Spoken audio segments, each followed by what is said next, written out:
a nossa aula aqui, né? Eu bolei da seguinte maneira: eu pegar um pouco, contextualizar onde que a gente está hoje no tratamento da ansiedade de desempenho sexual. Eu pegar um pouco dessa história, de como é que surgiu essa história, né? E chegar nesse momento que a gente vive hoje, que é um momento que passou pela psicanálise, passou por uma série de questões que teve um impacto muito grande, passou pela terapia cognitiva, né? Eu sou um terapeuta cognitivo comportamental e já estou trabalhando com sexualidade já há quase 30 anos, né? Quando eu conheci o Henrique, eu já trabalhava já com sexualidade. Então, o Henrique, a gente fez essa parceria na questão da sexualidade juntos, aí um trabalho que vem já há muitos anos. E aí eu pensei em pegar um pouco dessa história, dessa evolução aí, né? E aí, nessa evolução, a gente contextualizar com algo que é muito importante no paciente com ansiedade de desempenho, que é a questão do Viagra. Porque o que acontece hoje com o paciente com ansiedade de desempenho? Às vezes ele não vai no médico. O que esse paciente faz? Ele vai na farmácia, ele está com medo de não conseguir ter uma boa performance, e ele vai na farmácia e compra o comprimido. Isso é muito ruim, porque ele passa a se automedicar e ele perde a possibilidade de fazer uma consulta médica, porque, como o Henrique falou, é legal ter um psicólogo para trabalhar, mas é muito mais legal para a gente poder ter um médico de parceria. Porque quando o paciente chega para mim, mesmo que eu saiba que a queixa dele é psicológica, eu vou encaminhar ele para o médico. Mesmo que eu tenha certeza nessa queixa psicológica, mas para mim, na minha concepção, pessoal, é fundamental que esse paciente seja visto pelo médico, né? E até porque às vezes o paciente, você não vai olhar o pênis do paciente, você não vai mexer, não vai ver, e esse paciente ele precisa ser examinado. Até porque se esse paciente não tiver o acompanhamento do médico, Valdir, né? Vou estar aqui na minha frente, o que vai acontecer, Valdir? Ele não adere ao tratamento do psicólogo. Então, uma das coisas que sinaliza para mim a importância do médico, além de toda a questão da avaliação médica, é de que se esse paciente estiver no tratamento psicoterápico sem o apoio do médico e sem estar visitando o médico regularmente, a adesão ao tratamento do psicólogo é muito menor. Então, às vezes, é importante para ele ir ao médico, para que o médico fale: olha, seus exames estão ok, está tudo ok, e é importante que você vá no psicólogo, porque a sua queixa é com o psicólogo. E a importância dele ir ao médico é porque o médico também pode avaliar outros problemas que esse paciente tem. Então, olha só, quando ele vai na farmácia e compra o Viagra, ele perdeu a chance de fazer outros exames, que é o que acontece quando a mulher vai no ginecologista. Ela vai no ginecologista e o ginecologista pede outros exames para ela. Então, ela acaba sendo vista com regularidade por esse médico. E quando esse paciente começa a fazer o uso do Viagra de maneira sistemática, sem o acompanhamento médico, além de ele ter problemas pelo uso de estar medicando sem estar com acompanhamento do médico, ele perde a possibilidade de avaliar outros problemas que porventura ele tem. Porque o paciente, ele vai ao médico, ele vai ao psicólogo pela queixa sexual, mas ele não vem pelas outras coisas. Mas pela queixa sexual, ele vem, ele procura tratamento. Então, eu pensei em pegar esse histórico, né? Pegar um pouco do que vem acontecendo com o Viagra nesse momento, e nesse momento aí do Viagra, entrar numa coisa que é muito clássico no paciente com ansiedade de desempenho, que é o que a gente chama de ciclo da falha. É como é que ele fica preso nesse ciclo da falha, e a ideia é fechar o nosso bate-papo falando como é que a gente tira o paciente desse ciclo da falha. Como é que a gente faz um trabalho para tirar esse paciente de autoobservação, preocupação. Então, eu bolei o nosso bate-papo aí nessa hora, em cima por esse caminho, né? O caminho, quando a gente pensa em psicologia, sexualidade, é um caminho muito vasto, mas eu pensei, vamos seguir por uma coisa mais objetiva, né? E tentar mostrar hoje que a gente tem um modelo de tratamento diferente do modelo que deu origem à terapia sexual lá na década de 70 com Master Johnson. Porque, como eu falei para vocês, a gente falou, eu sou um terapeuta cognitivo comportamental. Então, eu não sou psicanalista. Eu trabalho dentro de uma abordagem cognitiva comportamental. E a terapia comportamental, ela está baseada em evidências. Ela trabalha com método científico, uma abordagem científica. E como ela é uma abordagem científica, ela vem sofrendo modificações. Então, o que a gente fazia na década de 70 era diferente do que a gente fazia antes, é diferente do que faz 80 hoje, né? Do que se fazia em 80, e é diferente do que a gente faz hoje. Então, a gente vai passando por modificações. Assim como, por exemplo, quando eu comecei a tratar o pânico e a fobia e o toque, transtorno obsessivo compulsivo, eu tratava de uma maneira. Hoje, eu trato os pacientes com toque de uma maneira completamente diferente, usando outras estratégias que eu utilizava no começo lá de quando eu trabalhava com toque há 30 anos atrás, que pouco se falava de transtorno obsessivo compulsivo. Então, hoje, a gente tem uma metodologia para tratar esses transtornos de eixo 1, que a gente nem usa mais essa denominação, mas é interessante entender. Os transtornos de eixo 1 são os transtornos ligados à ansiedade, fobia, pânico, a própria depressão, às vezes, se ela tem um fundo de ansiedade, e o toque. Então, o transtorno de ansiedade generalizada, os transtornos sexuais, eles estão todos no eixo 1.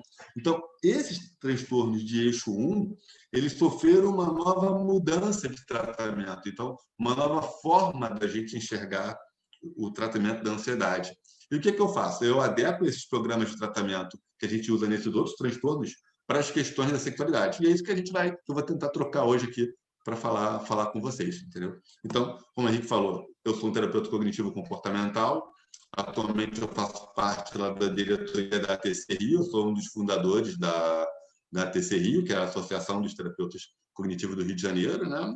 Eu faço parte da FBTC, que é a federação, eu sou um terapeuta certificado pela federação como terapeuta cognitivo comportamental, e atualmente, né, que é o meu grande xodó, é o nosso grupo de estudos em terapia cognitiva sexual, que é quando a gente aborda as questões da terapia cognitiva e adequa aos transtornos da sexualidade. É o grande, a grande barato para mim é estar no grupo e coordenar o grupo de estudos de terapia cognitiva sexual, uma coisa muito gostosa, né? E aí, como é que eu fiz aí para a gente começar aí pegando esse papo, né? Eu peguei a sexologia e dividi ela em 4 etapas para a gente contextualizar. Então, eu botei primeira sexologia, segunda sexologia, terceira sexologia e quarta sexologia. Então, vocês vão entender bem. Essa primeira sexologia, para a gente poder ver bem, ela está muito fortemente marcada pela história da psicanálise. O que vai acontecer? Ainda hoje, muitos colegas médicos, né, que trabalham com a gente, pensam que nós, psicólogos, que a gente vai trabalhar como se nós fôssemos psicanalistas. São coisas completamente diferentes. A psicanálise trabalha de uma maneira e a terapia cognitiva trabalha de uma outra forma. Mas muitos pacientes, quando o médico encaminha, fala, vai procurar um psicólogo, o próprio paciente pensa, vai ter um divã, o terapeuta, eu vou ficar falando, o terapeuta não vai falar nada. Isso não é psicologia, pessoal, isso é psicanálise. É uma outra forma. Numa terapia sexual, quando a gente trabalha dentro da abordagem cognitiva, a gente vai trocar com o paciente. Então, essa primeira sexologia que surgiu lá no século retrasado, ela estava muito focada nessas questões, ela trabalhava com pedofilia, masturbação, era mais ligada àqueles transtornos psiquiátricos, sadismo, masoquismo. Você tinha uma ideia das psicopatologias, né? E daí veio a psicanálise junto com essas psicopatologias nessa primeira sexologia. E essa primeira sexologia, ela perde força para essa segunda sexologia, que é onde a gente tem todo o trabalho, onde surgiu a terapia sexual em si, de maneira efetiva, que é lá com o trabalho do Mestre Johnson. Então, você vê aqui, deixa eu clicar aqui, puxar para o cantinho, né? Então, você tem nessa segunda sexologia todo o trabalho do Mestre Johnson, e esse trabalho do casal do Mestre Johnson, o que acontece? Eles tinham uma visão bem behaviorista. Então, eles trabalhavam dentro dessa premissa do behaviorismo, né? E faziam pesquisa com sexualidade. Eles foram os primeiros a fazerem pesquisa com sexualidade. Mas para vocês terem uma ideia de como é que a humanidade estava atrasada com relação a essas pesquisas com sexualidade, olha só, esses trabalhos datam da década de 60, década de 70 e tal. A gente foi à Lua em 69. Olha que coisa, né? Fomos à Lua em 69, 1969. Então, a gente tinha toda essa tecnologia para ir à Lua, mas a gente ainda não sabia direito como se dava o mecanismo de ereção, não era claro essa presença do óxido nítrico, né? A importância do óxido nítrico, isso não estava claro ainda, e também não estava claro para a gente como era o orgasmo, como é que era o orgasmo de uma mulher. Não sabia isso. Então, olha que coisa louca, a gente tinha uma tecnologia enorme para poder ir para um outro, né? Para ir para a Lua, mas não sabia como o corpo humano funcionava na questão da sexualidade. E aí, o que Mestre e Johnson fizeram? Eles faziam pesquisa. Eles colocavam lá microcâmeras dentro da vagina para ver como é que se dava a resposta sexual, e a partir daí eles sistematizavam isso num livro de pesquisa, né? Que é esse livro aqui, ó. Né? Foi o primeiro grande livro que deu origem à terapia sexual como a gente conhece de maneira mais efetiva, né? Só que esse livro aí, o que acontece nesse livro que deu essa base aí da sexologia? Vocês imaginam que nessa época, esse cara aí, o Kinsey, ele tinha feito uma grande pesquisa falando do comportamento dos americanos. Como é que os americanos se comportavam na cama, como é que era a vida sexual dos americanos. E foi um sucesso esse trabalho do Kinsey, um sucesso, porque ele fez o primeiro trabalho falando do homem, e ele falou como é que os homens se comportavam, o que fazia e tal. E ele conseguiu muita verba de pesquisa. E com essa verba de pesquisa, ele fez um outro trabalho falando do comportamento das mulheres. E aí, quando ele falou o que as mulheres americanas faziam na cama, foi uma situação assim, muito ruim para ele profissionalmente, porque ele perdeu toda a verba de pesquisa, ele foi execrado na comunidade, foi uma coisa muito, muito ruim para o Kinsey. E Mestre Johnson, já sabendo dessa questão toda, da dificuldade da sociedade de lidar com essas questões da sexualidade de uma maneira mais clara, quando eles escreveram esse livro, na verdade, se vocês forem pegar para ler, ele é um tratado de fisiologia. Ele vai falar da resposta fisiológica exclusivamente. Então, a terapia sexual, como a gente entende hoje, ela surgiu com uma pegada muito fisiológica e muito biológica, porque eles precisavam se resguardar. Então, esse livro é um tratado biológico de comportamento, de resposta fisiológica. E, mesmo assim, esse livro foi extremamente censurado. Esse é o livro meu, esse meu livro, né? Ele está velhinho, ele é da civilização brasileira. Esse livro ele foi caçado na ditadura, ele foi tirado de circulação, porque na ditadura entenderam que era um livro de pornografia. E os caras fizeram um livro preocupados em não ser um livro de pornografia. Né? Por isso, essa pegada muito fisiológica do livro. Então, eles fizeram esse livro, e a partir desse livro, né, eles partiram para construir, né, e bolar o que eles chamam do ciclo da resposta sexual humana. Então, no ciclo da resposta sexual humana, a gente tem excitação, platô, orgasmo e resolução. E esse ciclo da resposta sexual humana, o que ele faz? Ele dá uma base para os transtornos sexuais como a gente entende hoje. Ejaculação precoce, dificuldade de ereção, dificuldade de orgasmo, dificuldade de excitação na mulher, questão do desejo. Esse ciclo, ele fundamenta os transtornos sexuais. Então, quando a gente pensa nos transtornos sexuais, a gente vai entender que eles estão atrelados a esse ciclo, fruto do trabalho do Mestre Johnson. Olha que importância. Né? Então, a gente está falando que esse ciclo ainda é o ciclo que define os transtornos sexuais no DSM-5, no Diagnóstico Estatístico Médico. Então, tem essa base desse trabalho do Mestre Johnson, desse livro aí. Ó. Então, é um livro muito importante ainda hoje, porque dá a ideia do que seria os transtornos.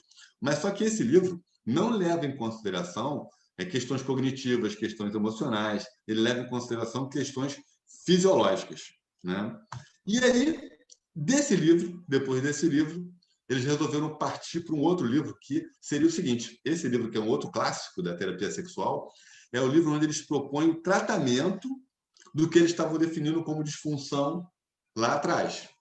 Então, a adequação sexual humana é um clássico da terapia sexual, onde você tem todos os programas de tratamento, né, dos transtornos sexuais propostos por o Mestre Johnson na década de 70, 75 e tal. Então, observa, esse livro ele tem uma base bastante comportamentalista. Então, muitas técnicas que muitos colegas ainda que trabalham com terapia sexual utilizam são técnicas que estão nesse livro. Né? Stop Start, para inicie, o foco sensorial, são técnicas dessa época. Então, são técnicas que, se a gente pensar dentro de uma perspectiva behaviorista, elas têm uma ótima resposta. Mas hoje, nós já temos novos modelos para tratar. Né? Por quê? Porque A terapia comportamental, a terapia cognitiva, ela vem sofrendo modificações. E o que chama muita atenção é que muitos colegas que trabalham com terapia sexual, eles continuam presos no modelo ainda antigo, que é esse modelo desse livro, que é fantástico. Não que seja um modelo ruim, mas é um modelo que ele já tem modificações. Você já tem novas formas de tratar, porque a própria terapia cognitiva ela foi evoluindo. Então, a gente tem que adequar esses novos modelos da terapia cognitiva aos transtornos sexuais. E a ideia é falar um pouco disso. Como é que eu faço isso com ansiedade de desempenho? Né? A gente vai focar nesse ponto. E aí, a gente percebe o seguinte, que nesse momento aí, dessa visão comportamentalista, que trabalhava as questões bem de uma maneira estímulo-resposta, você tinha uma brecha. Então, mesmo nessa época do Master Johnson, você não tinha bons resultados para alguns tipos de transtornos. Né? Você não tinha um bom resultado. Inclusive, para a própria questão da disfunção erétil, você não tinha um resultado tão bom, tão preciso com o foco sensorial, nem para ejaculação precoce. Tinha alguns casos que não funcionavam bem. E aí, como você tinha uma brecha muito grande para alguns casos que não funcionavam bem, você tinha um espaço muito grande para a indústria entrar e medicalizar a sexualidade. Então, hoje, que a gente está chamando de terceira sexologia, é um momento onde a gente se preocupa muito porque a gente percebe que a sexualidade está muito medicalizada. Você vê a questão da sexualidade como se fosse algo muito focado no medicamento. Quando você tem outras questões na sexualidade que são importantes, como o conceito de prazer, o conceito de erotização, a fantasia sexual. Muito disso aí são questões que não são questões especificamente médicas. Porque quando você pensa na fantasia, não tem um remédio que eu tome que me dê mais fantasia. Né? E vê bem, se eu tenho questões emocionais muito complexas, né, que mexem com o meu desejo, não vai ter um medicamento que eu tome que me faça ter mais desejo. Porque se eu tenho medo, se eu tenho angústia, se eu tenho preocupação, eu posso até ter uma droga que me deixe mais up, com mais energia. Né? Mas, se eu tenho medo, muitas vezes essa energia se perde no meu medo e não na minha erotização. Então, às vezes, eu não tenho como não levar em consideração esses aspectos emocionais. Mas vocês lembram que quando eu falei lá do livro, que o livro tinha que ter uma base biológica e muito cartesiana, porque o Kinsey tinha sido muito criticado? Eles pegaram essa base biológica e essa base cartesiana e fundamentaram na sexualidade. E aí, isso foi uma grande brecha para a indústria. Então, hoje, por exemplo, a gente tem aí muita pesquisa. Olha que coisa interessante. Quando a gente faz uma pesquisa no Medline sobre os transtornos, medicamentos para a sexualidade, a gente percebe que hoje a gente não tem tanta pesquisa para o homem, mas você já percebe muita pesquisa para a mulher. Então, a indústria ela está muito interessada em encontrar um medicamento que a mulher tome e que facilite o orgasmo dela. Por quê? Porque a indústria entende que o mercado do homem mais ou menos já ficou ali preenchido pelos eretogênicos, né? Pelo Viagra, Cialis, Levitra, vamos chamar de Viagra, né? Já ficou preenchido. Então a indústria ficou satisfeita ali porque o medicamento é ótimo, o medicamento funciona, o medicamento revolucionou o nosso tratamento, é fantástico ter o Viagra, sensacional isso, né? O primeiro paciente que eu atendi com queixa sexual era um professor de história que tinha tentado suicídio porque não estava conseguindo ter ereção, né? 30 anos atrás. Olha, hoje é inimaginável isso, porque como a gente não evoluiu, né? Até a própria injeção vasoativa, a papaverina, a tentolamina. Imagina que o cara estava tentando suicídio porque ele imaginava que nunca mais fosse fazer sexo. Então, hoje, a gente encontra muito paciente deprimido, mas talvez não nesse ponto de achar que nunca vai mais conseguir fazer sexo. Então, realmente sensacional aí. Não tem como. A gente tem que tirar o chapéu para a questão do Viagra. É fantástico.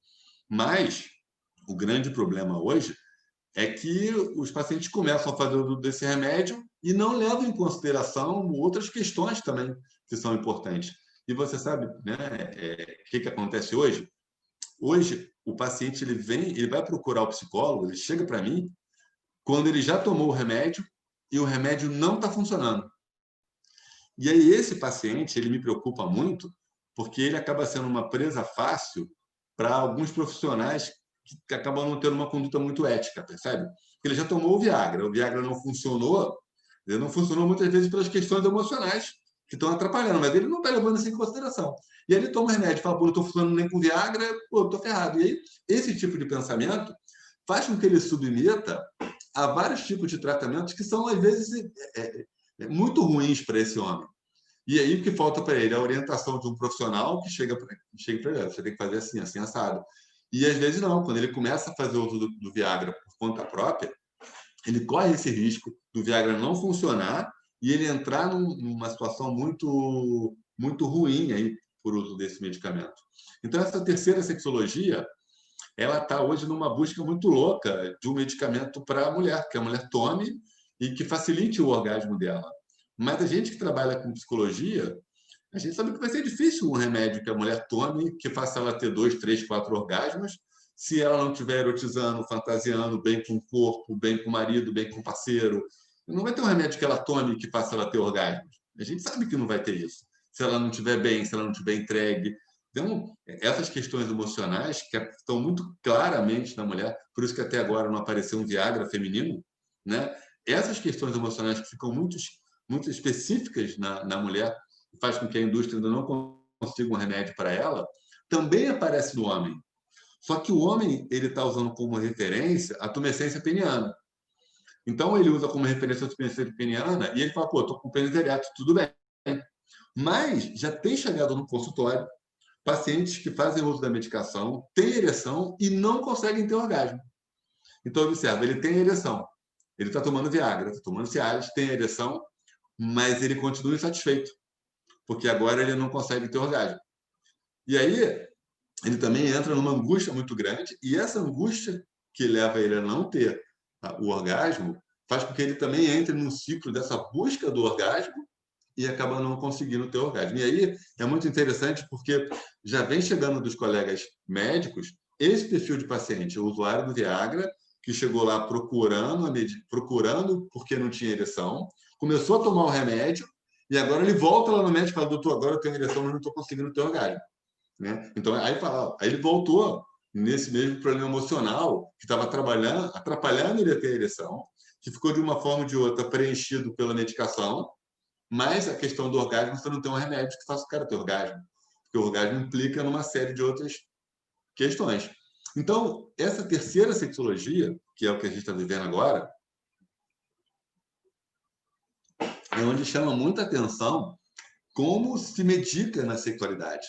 Né? E aí é muito bacana quando a gente vê assim, um espaço como esse aqui, né? do Quinta Potência, que dá um espaço para a gente da psicologia estar batendo papo, estar trocando uma ideia. Né? É muito interessante esse trabalho em conjunto. Né? E eu admiro muito o Henrique, porque quando o Henrique me chamou para trabalhar junto e caminhar os pacientes comigo, a gente faz essa parceria, a gente está falando de um quarto de século atrás, é sensacional, 25 anos atrás. Né? Então, assim, é muito interessante isso, numa época que o psicólogo não era muito bem visto. Né? Talvez, eu não sei se os colegas urologistas vão conhecer, mas eu comecei a trabalhar com o Bonacorsi.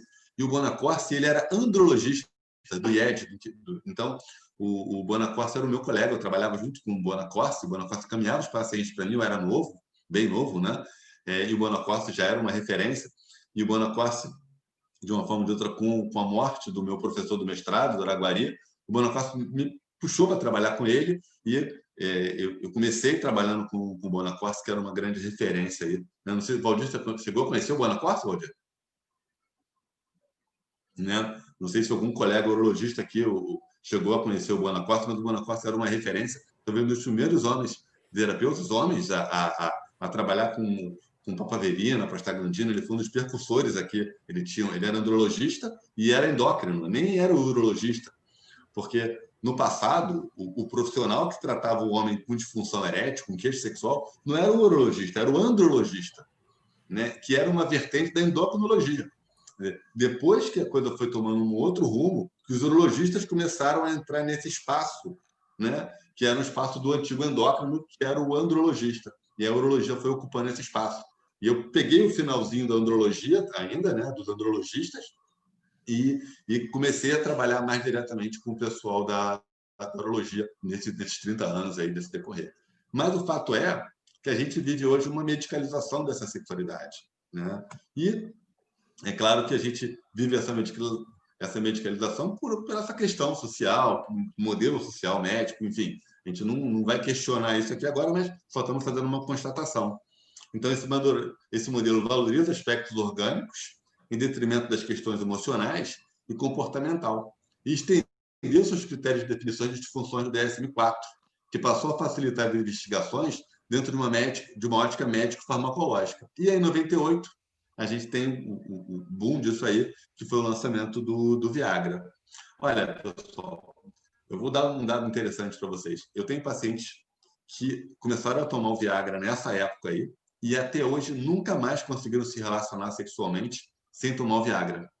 Ele entra numa espiral de uso do medicamento e ele não consegue desmamar o medicamento. Não faz o desmame. E o grande barato do trabalho do psicólogo é que muitas vezes a gente consegue trabalhar com esse paciente e fazer o desmame da medicação junto com um colega médico, com o médico. A gente vai fazendo essa parceria e vai desmamando essa medicação. Mas quando o paciente ele vai na farmácia e compra o remédio sem o médico e sem o acompanhamento da indicação do médico para o psicólogo, muitas vezes ele não para mais de tomar o remédio. E eu também tenho pacientes jovens, 22, 20, 18 anos, que também não conseguem mais se relacionar sexualmente sem tomar o Viagra. Ele começou a vida sexual tomando Viagra e não mais consegue transar sem tomar o Viagra. Né? E é legal a gente entender por que isso acontece. E aí entra um pouco, ou muito, né, da ansiedade de desempenho, que é o tema do nosso bate-papo aqui hoje. Né? Então, a gente coroa essa medicalização da sexualidade com o advento do Viagra em 98, né? E aí, é claro, sensacional, como eu falei para vocês, o Viagra fantástico para o nosso tratamento, né? Eu me lembro que quando o Viagra surgiu, eu conversava com o Henrique, com outros colegas médicos também, eu já trabalhava muito com sexualidade. Na época eu trabalhava porque se colocava muita prótese, e eu trabalhava em parceria com os médicos que colocavam as próteses penianas, porque existia toda uma adequação de começar essa vida sexual com essa prótese, e aí os colegas encaminhavam para o psicólogo para a gente bater esse papo e conversar com esses pacientes com uma prótese para essa nova sexualidade, para evitar que eles tivessem dificuldade de ejacular com essa nova prótese, que era uma das coisas que acontecia também. Ele colocava a prótese e aquela questão emocional que fazia ele não ter a ereção era o que também, lá na frente, levava ele a ter dificuldade de ejacular com a prótese. Aí o colega encaminhava para mim e o meu trabalho era fazer com que esse paciente voltasse a desfrutar dessa prótese, da plenitude e poder ter uma sexualidade mais plena, de um trabalho terapêutico que eu fazia em conjunto. Então, eu já fazia isso. Então, quando o Viagra surgiu, a gente falou, acabou, né? Não vai ter mais paciente no consultório. Ninguém mais vai procurar urologista para trabalhar com disfunção erétil. E foi exatamente o contrário. Foi sensacional, porque teve um boom de pacientes procurando tratamento, o consultório cresceu muito, né? Por quê?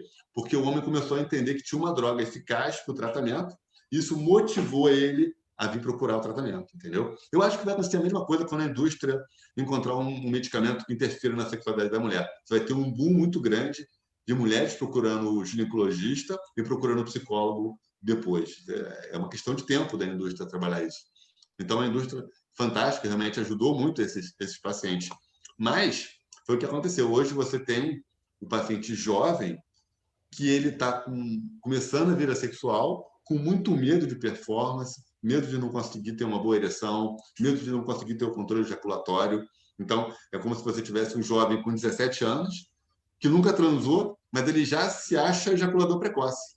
Aí ele vai para a transa com ansiedade, de medo, de desempenho. Aí o que ele faz? Ele pega o dinheiro da merenda e vai ali na farmácia e compra o remédio, que é com dinheiro da merenda mesmo, porque o medicamento ficou muito barato depois que você é, quebrou a patente.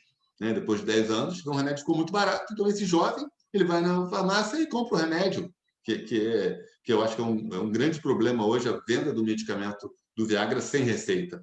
Eu penso que todo esse medicamento, especificamente, ele deveria ser prescrito pelo urologista, por esse profissional, que deveria estar prescrevendo e só poderia ser comprado com a prescrição do urologista para evitar os problemas que a gente tem observado no consultório hoje. Mas não é como funciona hoje. O medicamento ele é de muito fácil acesso e o pessoal toma falando que é recreativo, mas, na verdade, a gente sabe que esse homem não está tomando de maneira recreativa. Ele está tomando porque ele tem medo de não conseguir ter uma boa performance. Mas ele fala para os amigos que é recreativo. Mas daqui no consultório ele fala, não, doutor, eu estou tomando porque eu acho que eu não vou conseguir. Então, não é recreativo, entendeu? Então, são poucos que fazem o uso recreativo. Eles começam a fazer de uso sistemático, entendeu? De forma sistemática. E é isso. Depois que ele começa a fazer o uso de forma sistemática, ele sempre tem um na carteira. Ele não para de. Ele sempre tem um escondido. Então, ele está no relógio, está no anel aí, olha. Então, é mais ou menos assim. Esse homem começa a fazer o medicamento de forma sistemática, ele sempre tem um no bolso e não para de fazer uso, né? E aí a gente tem muita dificuldade para tratar esse homem, né? Porque ele é um homem que quer procurar, ele tem um mediatismo muito grande, ele tem um descrédito do trabalho do psicólogo, né? Isso eu falando como psicólogo, ele não acredita. Ele tem uma tendência a ficar só tomando remédio, querer tomar o remédio, né? Ele tem uma necessidade da comprovação empírica do problema dele, que isso é uma coisa muito interessante, porque quando o médico encaminha o paciente para mim, uma das coisas que eu faço na primeira consulta é mostrar para ele como o psicólogo trabalha e o que o psicólogo faz e o que é esse psicológico que faz ele não ter ereção. Porque ele fala, Antônio, não pode ser psicológico, é ereção, porque o meu pênis não tem sangue no meu pênis, né? E ele não consegue linkar que o fato de não ter sangue é porque ele está tendo uma resposta psicofisiológica. Ele não consegue entender que ele sofre efeito adrenalina, que a adrenalina gera vasoconstricção, e essa vasoconstricção é que leva ele a não ter ereção. Ele não consegue entender isso, ele não consegue visualizar isso. E aí, na primeira consulta, o que eu faço? Eu mostro isso para ele. Eu mostro, olha, você não está tendo ereção, por quê? Porque está acontecendo isso, isso, isso, isso. No contexto, quando você não tem adrenalina, quando você acorda de manhã, quando você se masturba, a ereção é boa. Então, olha só, se você tem um problema orgânico, você não vai ter ereção hora nenhuma, né? Se você acordou se com a Joaninha, com a Maria, você consegue ter relação e você não consegue ter com a fulana, com a Sandra, né? Não pode ser orgânico. Esse problema é psicológico. Mas ele não consegue entender isso. E aí, na primeira consulta, eu mostro isso para o paciente. Eu faço um desenho aqui no quadro, eu desenho o quadro e falo, olha, o mecanismo de ereção se dá dessa maneira, a gente tem a atuação do óxido nítrico, tem o relaxamento da musculatura lisa, né? E aí eu desenho o pênis, de quarto transversal, falo do funcionamento do óxido nítrico, falo que o óxido nítrico está atrelado com o erotismo, com o mecanismo erótico, então ele precisa erotizar para poder liberar o óxido nítrico. Falo do relaxamento da musculatura lisa, falo das trabéculas sinusoidais e falo da túnica albugínea. E falo como é que isso funciona. E falo, olha, para você ter ereção, você precisa ter o estímulo erótico, e esse estímulo erótico é o que vai liberar o óxido nítrico, e essa liberação do óxido nítrico é que vai fazer você ter ereção. Não adianta você estar calmo se você não está liberando óxido nítrico. Então você pode falar, doutor, mas eu não estou nervoso. Eu não tenho ansiedade nenhuma. Olha, bota aqui, olha só, eu estou muito calmo. Todo mundo fala que eu sou calmo. Ok, ele pode fazer sexo calmo, mas se ele não estiver erotizando para produzir o óxido nítrico, ele não vai conseguir ter ereção. Então, muitos pacientes que falam, eu sou calmo, eu não sou nervoso, quando você observa esse paciente, ele não consegue erotizar. O erotismo dele é muito pobre, porque ele imagina que com 40, 50 anos, ele quer ter a mesma resposta que ele tinha quando ele tinha 20, que realmente ele não precisava erotizar. Ele encostava no parceiro, já tinha ereção, entendeu? Então, era uma resposta muito rápida. Mas depois que ele vai ficando mais velho, vai passando a ser fundamental que ele erotize. E aqui eu vou explicar isso para esse paciente, né? Eu vou explicar para ele como é que se dá isso. Por quê? Porque existe uma necessidade muito grande desse homem de entender como ele funciona. E aí entra a importância dos colegas urologistas. Por quê? Porque quando o médico fala, olha, eu fiz todos os exames aqui, você está vendo aqui, os seus exames estão ok, o seu problema não é médico, o seu problema é psicológico.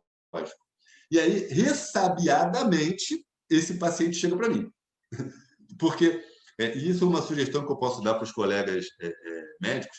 Peçam os exames para o paciente. Às vezes, você com muita vivência, o médico com muita experiência, ele sabe que a queixa do paciente não é orgânica, pela vivência, pelo exame clínico, né? Pelas perguntas, mas o paciente ele tem uma necessidade dos exames. Ele quer ter um papel, ele quer ter uma estatística.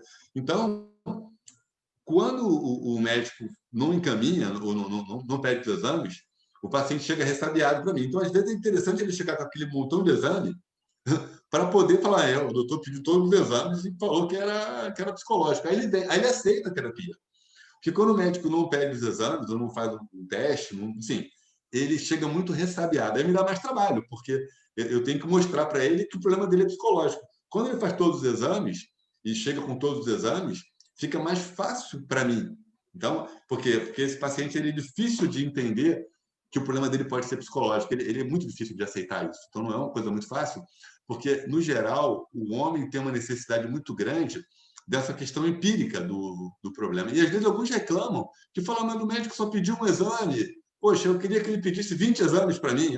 Aí eu falo, volta lá, nele pede. Ou então eu ligo para ele e falo, está pedindo que você faça os exames. Se esse paciente não fizer exame, ele não vai aderir ao tratamento. Porque ele só vai aderir ao tratamento se ele acreditar que os exames dele estão bem. Então, às vezes, é importante realmente pedir os exames para o paciente acreditar que o problema dele é psicológico, entende? Né? E aí você tem essa desvalorização dos aspectos emocionais, que é isso que eu estou falando, a vergonha, né, que é um outro problema, né? E a dificuldade dele de repartir esse problema, então, com um parceiro ou com uma parceira, e ele vem escondido, ele vai no médico escondido, ele não fala, quando, na verdade, se ele dividisse, seria muito mais fácil, né? Então, esse paciente, pessoal, que a gente está conversando, ele está preso aí, olha, nesse ciclo. O que acontece? Em algum momento, ele acha que não vai conseguir, por uma questão da cabeça dele, ele acha que não vai conseguir ter uma boa resposta sexual. Na mente dele, não vou conseguir. Né? Então, ele está aqui, ó, preocupação com as consequências. Ele, será que eu vou conseguir? E ele está antecipando o fracasso, tá vendo? Vai ser ruim, não vou conseguir. E aí, o que vai acontecer? Quando ele começa a ter esse tipo de pensamento, de antecipação do fracasso, ele começa a ter emoções negativas com relação à sexualidade dele. E essas emoções negativas, elas ativam um sistema adrenal, ele começa a liberar adrenalina, porque ele começa a ficar preocupado, começa a ficar nervoso. Nisso que ele começa a ficar nervoso, o que acontece? A primeira coisa que ele faz é prestar atenção para saber se o pênis dele está duro ou não. Né? Porque ele está lá com o parceiro está lá na relação dele, na relação sexual. Em vez de ele estar curtindo a situação erótica, o que esse homem está fazendo? Ele está olhando para o pênis dele para saber se está duro ou não. Pergunto eu para vocês, o que tem de erótico nisso, pessoal? Não tem nada de erótico. Então, o estímulo erótico dele é baixo. Então, observa, ele passa a ter uma tempestade perfeita. Ele passa a ter adrenalina, que a gente sabe que é vasoconstrictora, mas a gente sabe também que o que está causando o maior problema para ele não é a adrenalina, é a dificuldade de erotizar. Ele não está erotizando. E é isso que as pesquisas mostram ultimamente. Esse é o grande barato. Porque até pouco tempo, pessoal, a gente imaginava que era tudo por causa da adrenalina. E aí, todos aqueles programas de tratamento de foco sensorial, relaxamento, respiração, a gente entende hoje, e aí está lá nas pesquisas dos papers que eu separei para vocês, mostrando que mais importante do que a adrenalina é a erotização, é o processo de erotização. E que é esse paciente que está aqui no ciclo da falha é onde ele perde. Então, ele tem pouco estímulo erótico, menor resposta sexual e falha. Quando ele falha, ele vem com uma carga de humor muito negativo. E esse humor negativo colabora para que ele tenha menos estímulos eróticos. Então, quando você analisa esse paciente, ele chega falando que o problema dele é ansiedade e desempenho, que ele está ansioso, que ele está com medo, e é verdade. Mas quando você analisa bem, você vê o seguinte, esse paciente, a vida sexual dele está muito pobre, está pobre de erotismo. Porque quando ele vai para a cama como se ele fosse fazer uma prova, um teste. Não tem erótico, não tem erotismo. Ele está indo lá para fazer uma prova. Ele tem uma missão. A missão, muitas vezes, dele é ter ereção, e ele está vestido de uma missão que ele tem que fazer a mulher dele gozar pela penetração. Então, observa, se ele está vestido dessa missão e dessa angústia, onde é que está o erótico, pessoal? Onde é que está o erotismo? E aí, se não tem erotismo, como é que libera o óxido nítrico? Não libera. E aí, é por isso que, muitas vezes, esses pacientes fazem o uso do Viagra, mas continuam mantendo o mesmo padrão de comportamento do ciclo da falha. Então, se esse paciente mantém esse padrão de comportamento do ciclo da falha e ele está pobre de erotismo, ele pode tomar os eretogênicos que não vai conseguir ter ereção. Não vai, porque não tem, o Viagra não dá ereção para ele. O Viagra facilita o mecanismo de ereção pela inibição do GNP cíclico pela PDE5, pela fosfoesterase. Vai inibir os dois. E aí, se esse paciente não estiver erotizando, ele tomou o Viagra, mas vai inibir o inibidor, não adianta o quê? Não adiantou nada.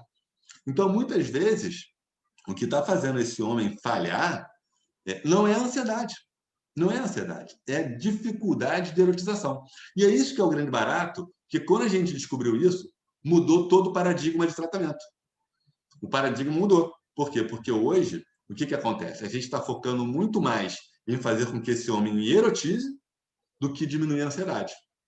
E a proposta hoje da ansiedade é fazer com que ele lide com essa ansiedade de uma maneira positiva, não de uma maneira negativa. Porque esse homem aqui, observa, que está preso nesse ciclo, ele está lidando com essa ansiedade de uma maneira muito ruim. De uma maneira onde ele tem ansiedade e essa ansiedade impeça que ele erotize. Se eu consigo fazer com que esse homem lide com a ansiedade de uma maneira mais ok e consiga erotizar, eu vou conseguir que ele produza mais óxido nítrico do que adrenalina. Se eu consigo que ele produza mais óxido nítrico do que adrenalina, ele vai ter ereção. Concorda comigo? Ele vai ter ereção, porque ele está tendo mais óxido nítrico do que adrenalina. Quando ele dispara a ereção, o medo de falhar acaba, porque o pênis já está ereto.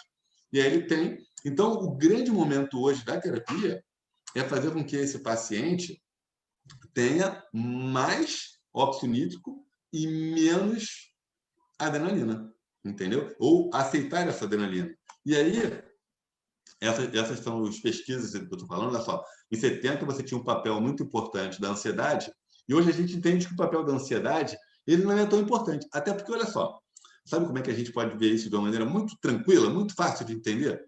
Às vezes o homem está numa situação que gera medo, gera preocupação, mas ele mesmo assim consegue uma boa resposta sexual. Isso ficou muito claro em algumas mulheres. Situações que geram tensão, geram medo, geram muito mais excitação e ela consegue ter orgasmo. Por quê? Porque aquele ambiente do medo é muito excitante. Então, isso mostra para a gente que a ansiedade tem um papel, mas se essa excitação for maior do que a ansiedade, a pessoa vai ter a resposta sexual. E é isso que foi pesquisado e descoberto que se eu tenho um ambiente mais erótico, mesmo que eu tenha ansiedade, eu vou conseguir ter a resposta sexual adequada. Então é como se essa ansiedade catalisasse o mecanismo de excitação. É como se eu tivesse que trabalhar para isso, não para inibir o mecanismo de excitação. Porque o que a gente sabe? Se esse medo for muito alto, animal em situação de risco não reproduz, né? Só que eu preciso não estar numa situação de risco, mas sim estar numa situação de prazer. Então, se eu estou numa situação de prazer, mesmo que eu tenha ansiedade, eu vou reproduzir. Agora, se eu estou numa situação de risco, né, onde, por exemplo, esse homem tem uma crença de que a honra dele vai ser ferida se ele broxar, é uma situação de risco. Animal em risco não reproduz. Então, eu tenho que tirar o animal da situação de risco, digamos, e colocar ele na situação de prazer.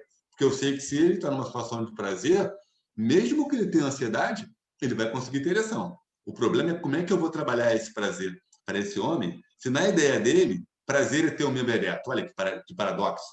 Não, ele não consegue ter ereção exatamente porque ele está muito preocupado em ter ereção, porque na ideia dele, ter prazer é ter ereção.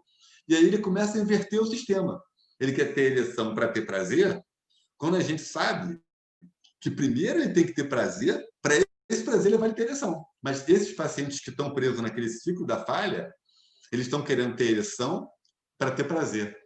Quando, na verdade, eles precisam ter prazer para ter ereção. É sutil, né, pessoal? Mas é onde esses pacientes estão presos cognitivamente. Né? Então, a gente começa a entender que o paciente está preso aí e ele está carregado desses pensamentos automáticos que vêm quando ele está naquela situação sexual. E esses pensamentos automáticos que vêm naquela situação minam todo o erotismo. Minam o erotismo. E aí ele não consegue funcionar porque ele está com uma baixa de erotismo. E aí o que a gente sabe hoje? Que o problema, e aí tem esse paper lá falando, o problema não é a ansiedade. O problema é a ausência do erotismo. Entendeu? Então é isso que a gente vai trabalhar com esse paciente. Como é que ele vai erotizar, como é que ele vai fantasiar. E aí observa, a gente tem aqui dois modelos, né? A gente tem o modelo do homem disfuncional e a gente tem o modelo do homem funcional. O meu trabalho como psicólogo é pegar esse sujeito que está aqui e transportar ele para cá. Então, observa que o sujeito disfuncional, ele tem emoções negativas, ele tem expectativas negativas com relação à trans, ele acha que vai ser ruim, que não vai conseguir, que vão falar dele, que a transa vai ser ruim. Ele tem uma avaliação inadequada da excitação, é como se ele estivesse num bar tomando um chopp com uma menina e ele fala, pô, não estou ereto. Pô, mas ele tomando chopp com a menina não é para estar ereto. Mas na ideia dele, pô, ela me beijou, eu não tive ereção. Quer dizer, a expectativa dele, a ideia da ereção dele é completamente errada. Porque ele está querendo ter uma ereção antes do contexto. Ele está tomando chopp no bar, não é para ter ereção ali. Mas ele está preocupado, pô, estou beijando, estou acariciei, passei a mão no peito dela e não tive ereção. Aí ele começa a catastrofizar. E aí, quando ele começa a fazer esses passamentos catastróficos, ele começa a ficar preocupado que a menina vai pensar dele se ele não tiver ereção. E aí, olha só, quando ele começa a pensar tudo isso, o que ele ativa? Adrenalina. Quando ele ativa a adrenalina, ele fica mais eficiente em prestar atenção no próprio corpo. Aumento da frequência cardíaca, sudorese, vista turva, angústia. Pô, erotismo zerou completamente. Aí ele falha. Quando ele falha, ele não transa de novo. E aí é um outro problema, porque aí ele fica achando que é impotente, achando que não consegue ter uma boa transa. Pergunto para vocês, onde é que está o erotismo desse homem? Acabou. Não tem erotismo, ele não erotiza mais. Porque ele começa a enxergar a situação sexual como uma situação de muito perigo, de muito risco. Então, o erotismo está baixo, e muitas vezes esse erotismo baixo, vocês vão observar no exame de testosterona desse homem. Porque como ele está associando o sexo a uma situação de perigo, e o animal não reproduz em situação de perigo, é muito comum esses homens terem uma baixa de testosterona. Não fora da faixa, mas o cara não está erotizando. Não tem erotismo na vida dele. Então, para que testosterona? Né? Então, você tem uma baixa de testosterona nesse homem por esse padrão de comportamento. E aí, qual é o trabalho do psicólogo? É pegar esse paciente que está agindo dessa maneira e fazer com que ele age de uma outra forma, que ele enxergue a sexualidade de uma maneira mais positiva, né? Focando nas situações eróticas, focando no erotismo. Então, vamos pegar esse homem aqui, olha, ele está abraçando e beijando a menina, mas ele não está preocupado se ele está ereto ou não, porque ele sabe que lá no bar não é para ter ereção, mas lá no bar é para bater papo, conversar. Mas ele está lá na frente pensando sacanagem. Pô, vou com ela para o motel, eu vou fazer aquilo outro. Ele está erotizando. Nisso que ele está erotizando, ele está ativando fisiologicamente o mecanismo de reprodução, liberação do óxido nítrico, entrada de sangue, e aí ele passa a ter uma resposta ok, e passa a ter um desempenho funcional, e aí ele passa cada vez mais a erotizar. Então, observa, esse homem disfuncional, ele está caminhando para erotizar menos. Então, ele entra no ciclo vicioso de menos erotização. E esse cara aqui, quanto mais sexo legal ele faz, mais ele erotiza. Então, ele entra num ciclo virtuoso. O que o psicólogo tem que fazer? Tirar o sujeito desse ciclo vicioso e colocar ele no ciclo virtuoso. Esse é o trabalho. E aí a importância do vínculo terapêutico. Porque é importante você ter uma boa vinculação com esse homem, porque ele vai estar contando para você coisas que ele talvez não conte para ninguém, que são as fantasias, as erotizações, que ele não conta para ninguém. E esse vínculo terapêutico é muito importante, porque é onde você vai acessar e trabalhar isso com esse homem, né?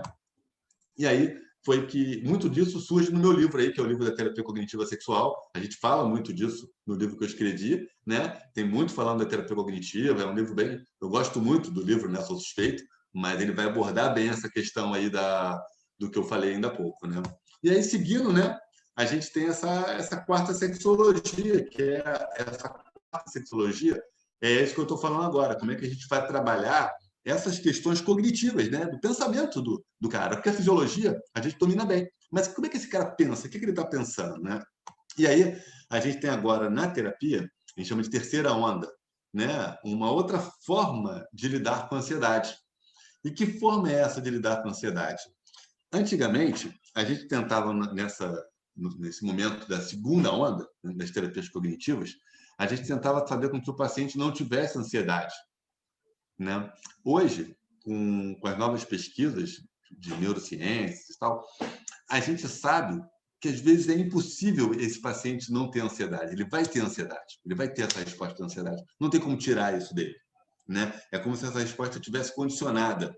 Então, quando esse homem se colocar na situação sexual, ele vai ter ansiedade. Mesmo que ele esteja trabalhado, mesmo que ele entenda que a parceira não está cobrando dele, que a mulher não vai abandoná-lo, ele entende aquilo tudo, mas mesmo assim ele tem ansiedade, porque a gente sabe que essa ansiedade está condicionada no tálamo.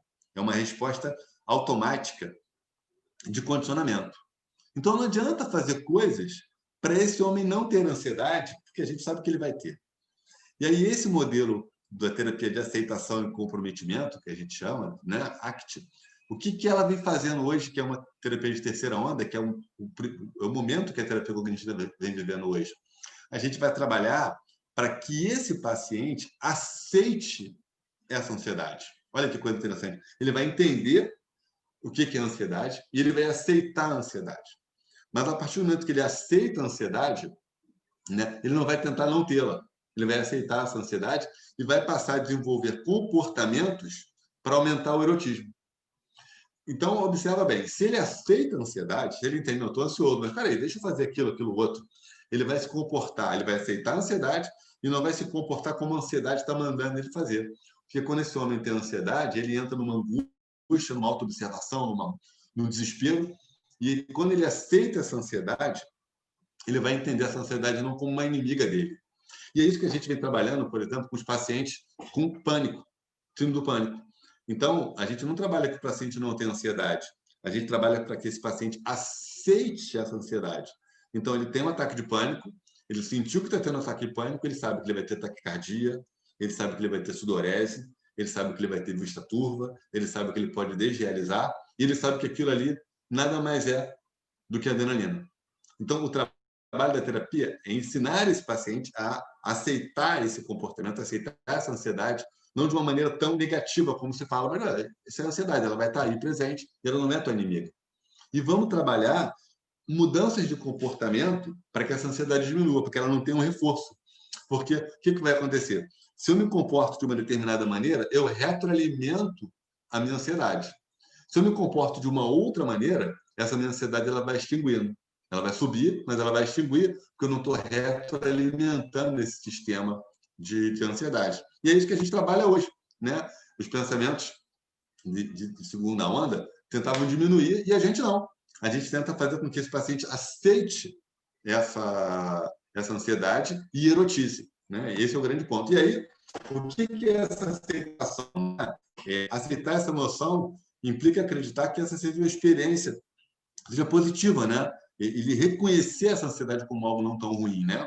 E aí você vai reduzir a urgência e a necessidade de extinguir, e você vai ter um pensamento mais concreto, você não vai ter uma difusão, você vai entender o que está acontecendo com você ali, em vez de você fazer pensamentos catastróficos. Então, ele vai aceitar essa ansiedade de uma maneira mais positiva.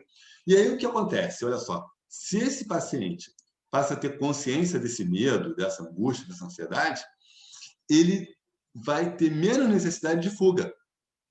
E aí, não fugindo, ele consegue erotizar. Né? E esse é o ponto. Então, por que eu falo tanto dessa questão da erotização? Porque foi aí que eu bolei esse acrônimo, né, que eu chamo de erotize. Né? O que é o erotize? O erotize é uma síntese, é um programa de tratamento, é como eu sintetizo esse programa, isso que eu tenho que falar para os pacientes. Eu dou esse acrônimo, eu escrevo esse acrônimo no quadro, e eu trabalho isso com o paciente, e eu dou o erotize como sendo uma síntese de tudo que eu tenho que trabalhar com esse paciente. Então, vamos lá. Né? O que seria esse erotize? Né? O primeiro é o seguinte, ó, esteja com a sua ansiedade. Esteja com ela. Não fuja dela. Ela está aí. Vamos entender essa ansiedade, vamos aceitar essa ansiedade, vamos entender o que ela causa anatômica e fisiologicamente em você. Vamos entender que essa ansiedade vai realmente atrasar o seu mecanismo de ereção. Você não vai ter uma ereção tão rápida quanto você não tem ansiedade. Vamos entender isso, mas vamos trabalhar para que você comece a lidar com isso de uma maneira mais positiva com essa ansiedade. Por quê? Porque os homens, quando têm ansiedade de desempenho, eles não conseguem rir da situação sexual. A situação sexual, ele fica muito carrancudo, fica muito catastrófico, ele não ri. A gente fala, tem que ser divertido. Não dá para você ir para a cama e como se fosse matar um leão. Pô, tem que ser uma coisa lúdica, uma coisa alegre. Então, ria da situação sexual, que a sua parceira também vai ficar mais leve se você conseguir rir da situação sexual, né? Observe a parceira. Olha, porque o que vai acontecer? Quando o homem está preso num transtorno de ansiedade, numa ansiedade de desempenho, o que ele está fazendo? Ele está se testando o tempo todo para saber se a ereção dele está pronta, se ele pode penetrar, se ele não pode penetrar. Observe a outra pessoa. Olhe para ela. Porque se você não estiver olhando para outra pessoa, você não vai ter como erotizar. Não é verdade? Então, observe o outro. Toque o outro. Toque o outro e se toque. Porque a gente tem ereção por duas vias, né? Uma via psíquica e uma via tátil. Não dá para abrir mão dessa via tátil. Então, se toque, se estimule, se erotize também. Então, não abra mão disso. Então, tudo isso aí, pessoal, cada letrinha dessa é como se fosse uma consulta de terapia para a gente discutir cada tópico desses com os pacientes. Então, aqui eu estou sendo muito rápido explicando para vocês, mas é todo um processo terapêutico do que tem que ser trabalhado. A ansiedade, observar o outro, a questão de eu me auto-observar, a gente chama de pistas interoceptivas, né? Identificar esse movimento como sendo um movimento que não vai ajudar. E aí a gente entra no ponto que é o ponto, eu diria para vocês que se fosse um hambúrguer, essa seria a carne, né? Imagine situações eróticas. Por quê? Porque é aí que esses pacientes estão pecando. Eles não estão erotizando, não tem fantasia, não tem erotismo, não tem erotismo. E aí ele precisa erotizar. Ele precisa erotizar com a parceira, ele precisa fantasiar com a parceira. E esse é o que a gente sabe também, que é o problema dos relacionamentos que vão ficando mais tempo. Os casais eles vão ficando juntos e o que eles vão perdendo é o erotismo. E é por isso tanta disfunção erétil depois de tanto tempo de casamento. Por quê? Porque, na verdade, ele perdeu o erotismo. Não é que ele tenha perdido o desejo pela mulher, não. Ele perdeu foi o erótico. Não tem erotismo. Então, se você tem o erotismo, você tem a liberação do óxido nítrico, ok, vai ter ereção, se estiver tudo bem fisicamente. Então, imagine situações eróticas. Isso é um ponto crucial. E aí, a gente vai falar para esse paciente, olha, você tem que brincar com uma ereção. Não adianta você entrar numa ideia de que isso vai ser um caos, de que vai ser horrível na sua vida. A ereção vai acontecer.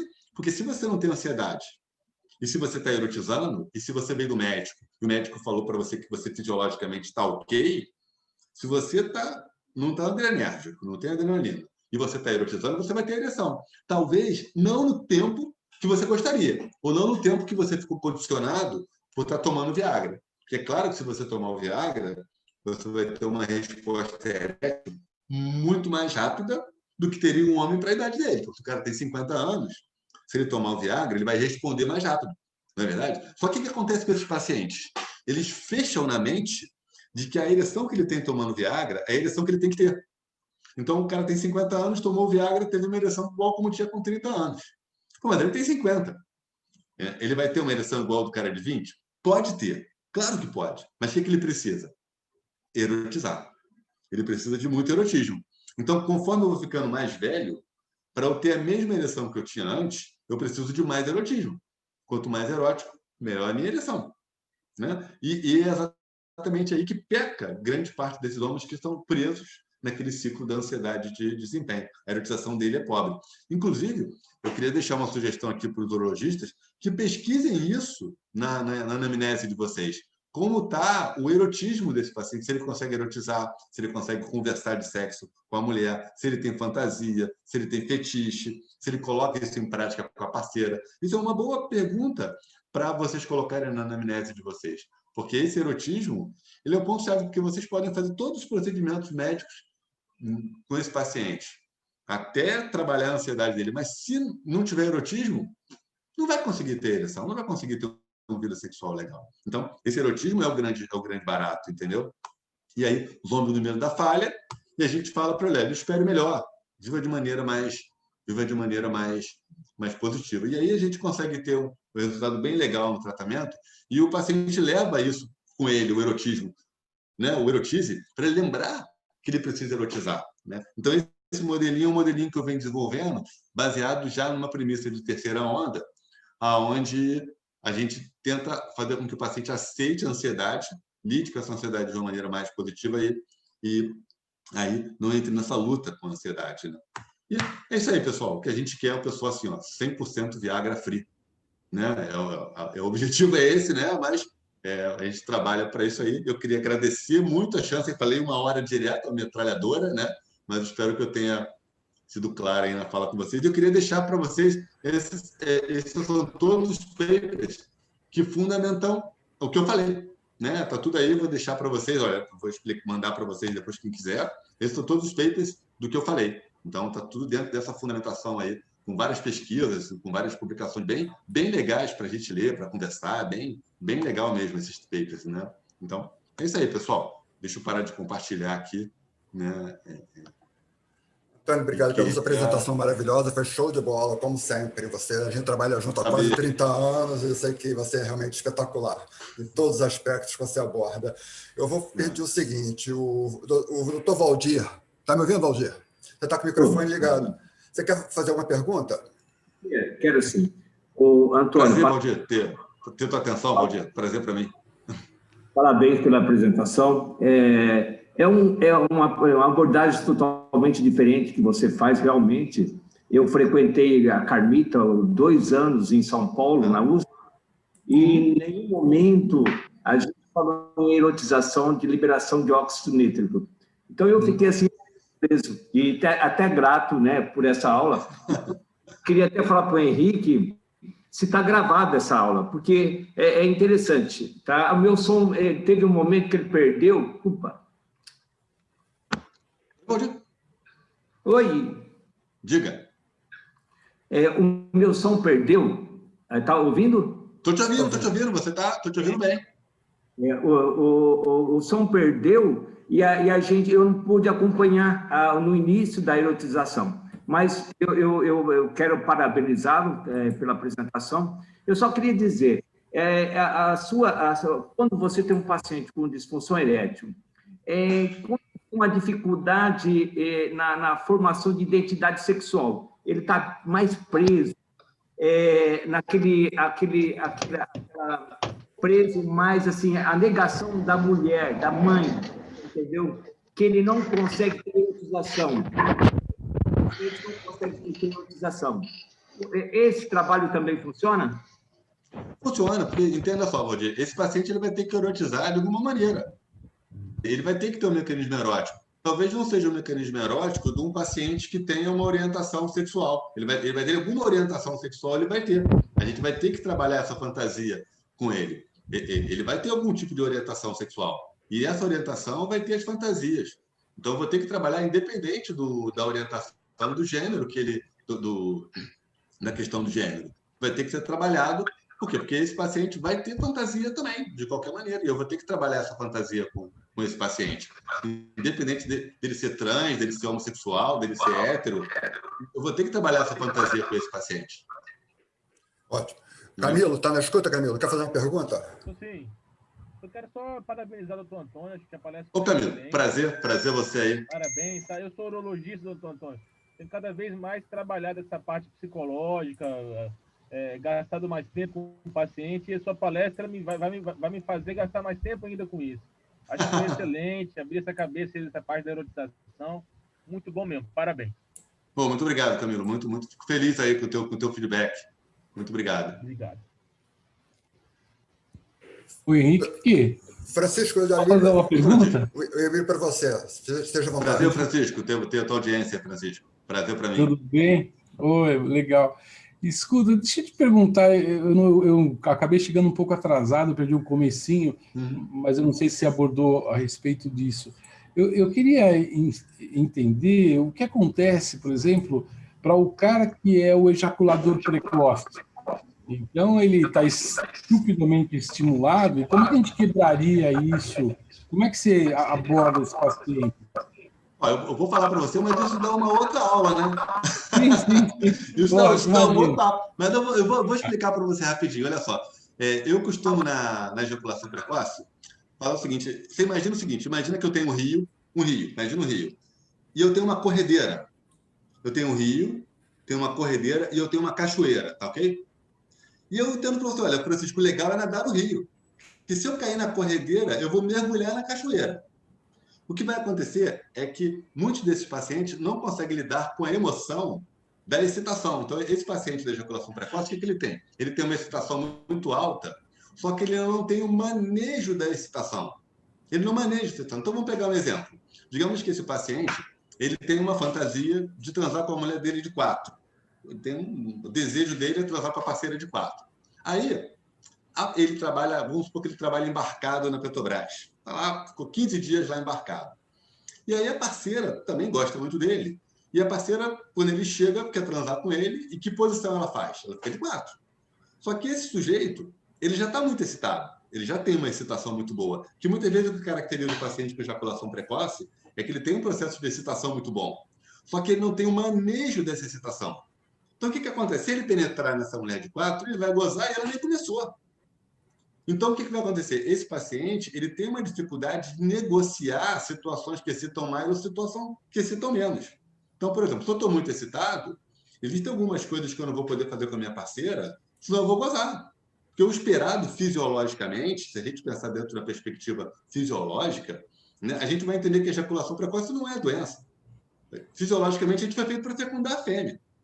Né? O primeiro paper de ejaculação precoce data de 1954. Antes você não tem nada no Medline, se você pesquisar, não tem nenhuma alusão à ejaculação precoce antes de 54. Por quê? Porque não era queixa.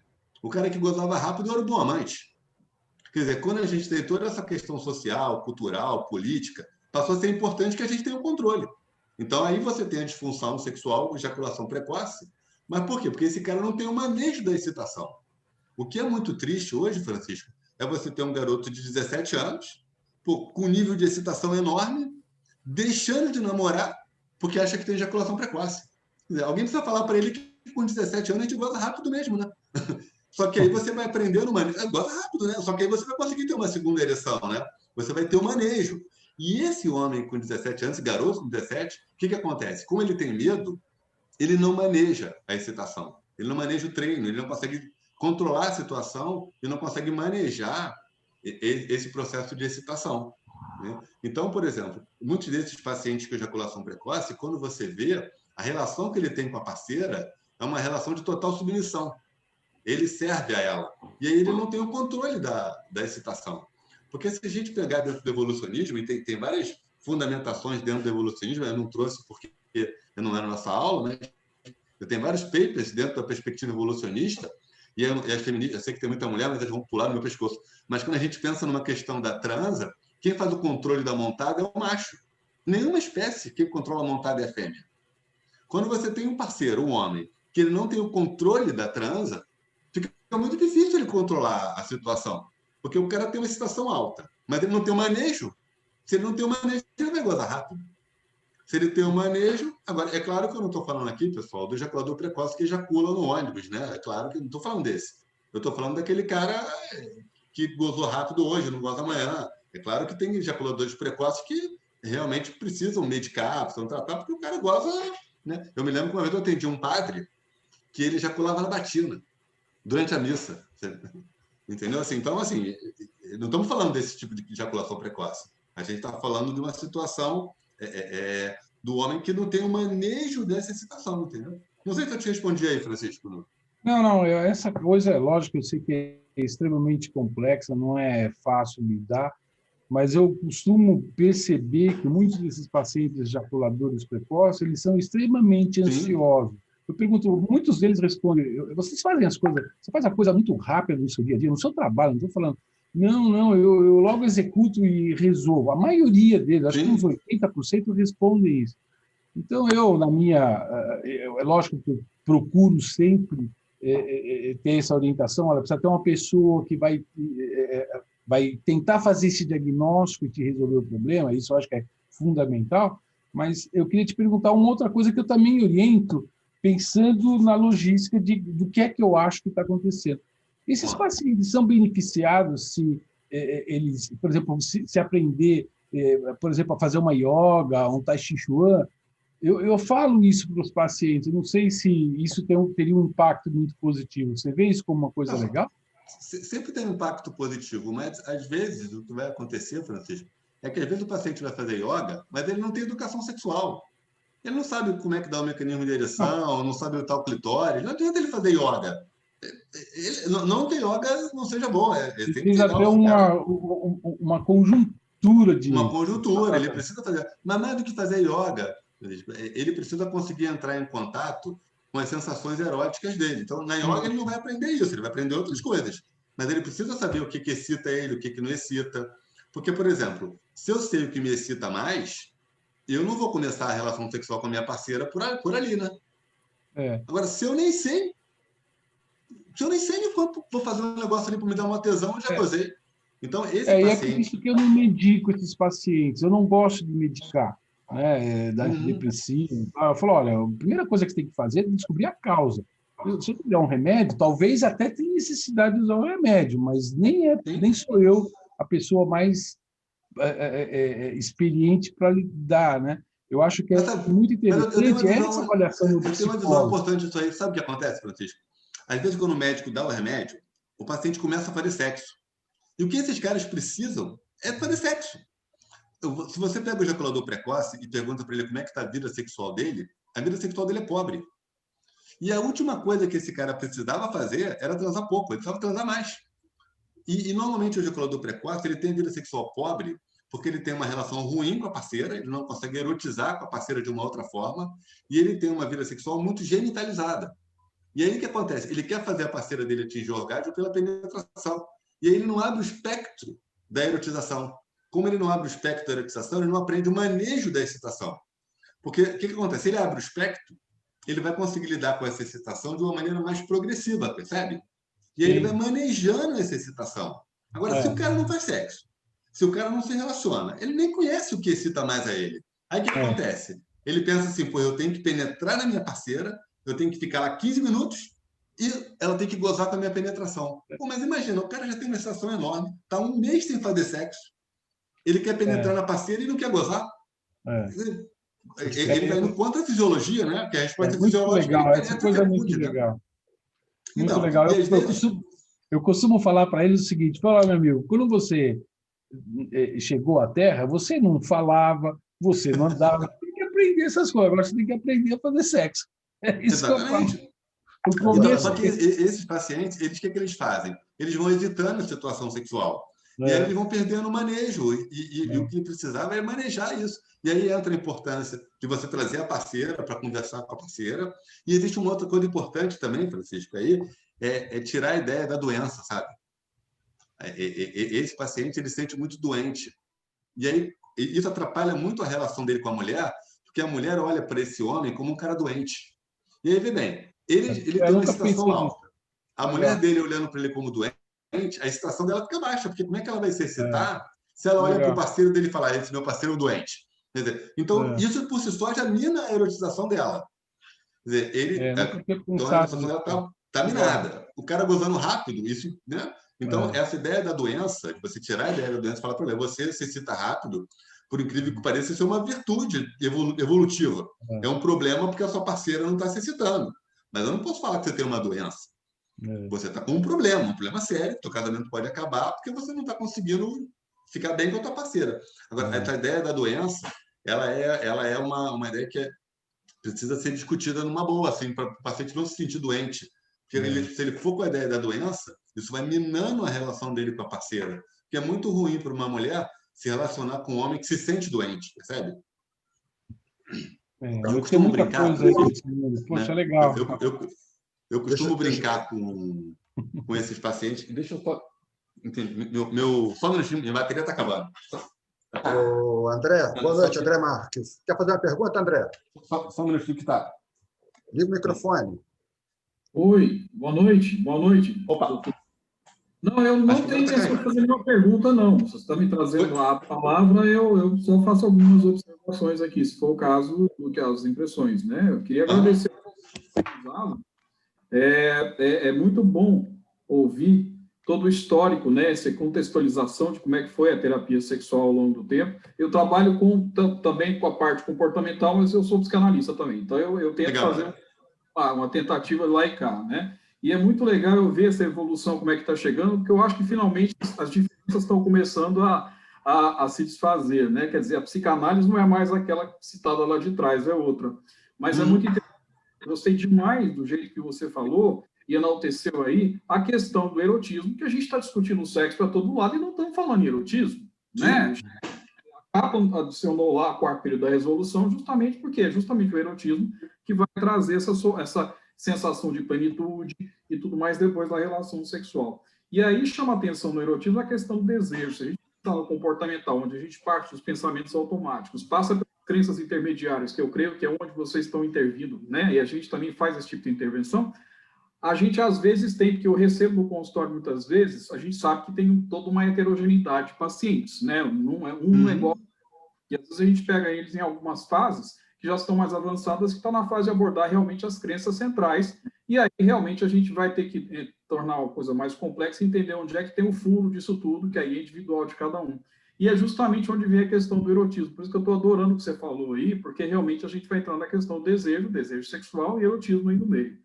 Né? Muito legal isso, e eu adorei também, eu nunca tinha pensado nisso, você falar em não eliminar, a gente está falando em eliminar a ansiedade, nós tem que incluir, e aí, justamente o trabalho que a gente faz, é justamente tentar fazer com que esse indivíduo mude a relação dele com a ansiedade, na verdade, não é tirar a ansiedade, André, na verdade, as terapias elas falam a mesma coisa de forma diferente. A gente fala a mesma coisa, não tem. O que acontece na terapia cognitiva comportamental é que a gente faz a coisa de uma maneira mais objetiva e mais pragmática, você entende? Onde você fecha ali a quantidade de consultas, onde você vai atender o paciente de maneira mais pragmática, de uma forma mais objetiva, né? Esse é o grande ponto. E uma das coisas que é muito interessante dentro desse trabalho que a gente faz numa perspectiva cognitiva é que a gente vai explicar para o paciente o que o casal falando da questão do óxido nítrico, porque às vezes o paciente não tem entendimento. E muitas vezes, essa ideia do óxido nítrico, da importância da liberação do óxido nítrico, da erotização, do relaxamento da túnica albogina, a gente vai explicar isso dentro de uma proposta de psicoeducação. Então, eu vou desenhar no quadro, eu vou mostrar vídeo, eu vou fazer uma série de coisas para que esse paciente entenda como se dá o mecanismo de ereção dele. Mas observa, isso é uma coisa muito recente, até na própria medicina, né? Os médicos podem saber isso, né? Quando é que a gente descobriu aí o funcionamento do óxido nítrico? Eu estava no mestrado, quando eu li as primeiras pesquisas falando do mecanismo do óxido nítrico. É muito recente. Até pouco tempo a gente não sabia a função do óxido nítrico. A partir da descoberta da função do óxido nítrico, né, é que começaram as pesquisas que culminaram no Viagra. Mas a gente não tinha ideia do óxido nítrico. A gente tinha o primeiro trabalho lá com a papaverina, o trabalho do Virag, não sei se você lembra dessa história, ele aplicou lá a papaverina no congresso de urologia e falou, eu descobri a cura da impotência com a papaverina, foi assim que surgiu, ele apresentou para a comunidade médica a papaverina. Quer dizer, isso tudo é muito recente, pessoal. A gente está falando em coisa há pouco tempo, né? Então, essa questão da disfunção, da impotência, é muito recente esse trabalho todo. A gente está falando de poucos anos de pesquisa, né?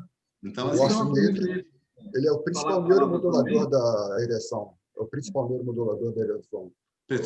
Mas isso é muito novo, né, Henrique?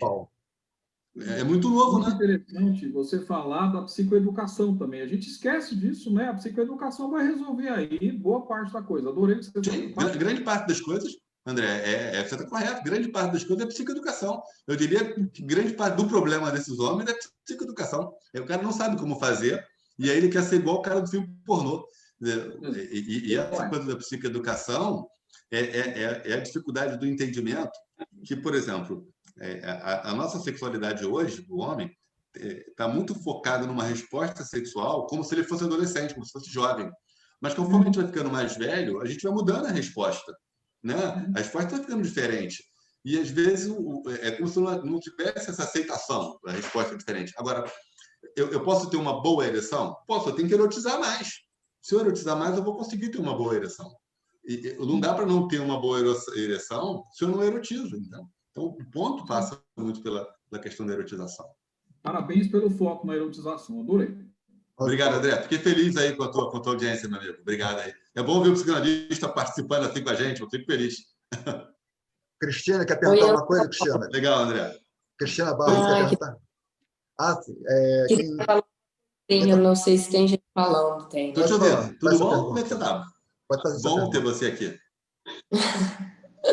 Então, na verdade, eu estava pensando, né, uma paciente minha que tem queixa de desejo, né, uma mulher, também serve muito bem essa técnica do erotize-se, né? Com certeza. Você Com usa certeza. com mulheres também, né? Com certeza, com certeza. É que com as mulheres a gente tem que fazer um pouco diferente, porque até pelo modelo cognitivo. É porque, às vezes, nos homens, você vai trabalhando de uma maneira mais objetiva, uma maneira mais pragmática. Assim, é muito difícil eu pedir para uma mulher erotizar se ela tem uma série de histórias na vida que diz para ela que erotizar é feio. Para o homem é mais fácil, porque a sociedade fala para ele, olha, você tem que erotizar porque você é homem. Então é muito mais fácil para mim, porque eu simplesmente tenho que falar para ele, isso aí que eu estou te falando, o teu pai, tua mãe, tua tia, todo mundo falou isso para você. Agora, é mais complicado com uma mulher, porque ela foi educada na ideia de que quem erotiza é puta. Então, não é tão simples para mim usar o erotize com uma paciente mulher quanto é fácil usar com homem. O paciente chegou para mim aqui, eu posso falar para ele erotize, que ele vai bater palma para mim. Ele vai falar, pô, é isso mesmo, doutor, legal mesmo. Né? Agora, se eu chego para uma mulher que tem uma série de questões com o corpo, uma série de questões de uma história onde foi... É muito difícil eu chegar para ela, você tem que erotizar. Ela vai virar as costas e vai embora, não vai aparecer mais. Então, eu tenho que fazer isso dentro de um processo, dentro da conceituação cognitiva. Eu tenho que conceitualizar cognitivamente para poder utilizando isso passo a passo com as pacientes mulheres, por essa questão mesmo que está mais impregnado. A questão do erotizar, para o homem é tranquilo. Erotizar, ele vai falar, pô, é tu mesmo, doutor, gostei, pô, tem que fazer sacanagem mesmo. Vai bater palma para mim, entendeu? A paciente não vai falar isso para mim, entendeu? Então, é complicado, entendeu? Então, se qualquer urologista aqui falar para o paciente que tem que erotizar, ele vai falar, pô, o doutor falou que eu tenho que fazer sacanagem. Agora, se o médico fala para a paciente e ela tem questões muito complexas, é difícil isso para a mulher. É claro que eu também, para alguns homens, eu tenho que conceitualizar antes de passar a técnica, porque alguns homens também podem ter dificuldade de erotizar. Então, é todo um processo também, mas eu tenho que conceitualizar. É que eu não entrei na questão da conceitualização, porque o evento era para o pessoal da urologia, né? Então, eu não entrei em conceituação cognitiva, mas é importante vocês entenderem que quando a gente usa uma estratégia com o paciente, a gente faz uma conceitualização, que é tentar entender como é que ele pensa. A gente tenta bolar como ele pensa e depois a gente entra com estratégia. Eles chamam de conceitualização cognitiva. É uma estratégia, é como se a gente fosse fazer assim, o caminho que a gente vai seguir com esse paciente, entende? Então, eu não entrei nisso não seria o caso aqui, ia ficar muito, né, perder um pouco da objetividade. Sim, sim. Ok, pessoal? Quem vai Fiquei fazer? feliz com a tua pergunta. Aline, quer fazer uma pergunta, Aline? Sim. Cadê a Aline? Aqui. Diga, eu moça, sou psicóloga, tudo bem? Tive Tudo a oportunidade de fazer uma matéria com você na pós do Norte Shopping.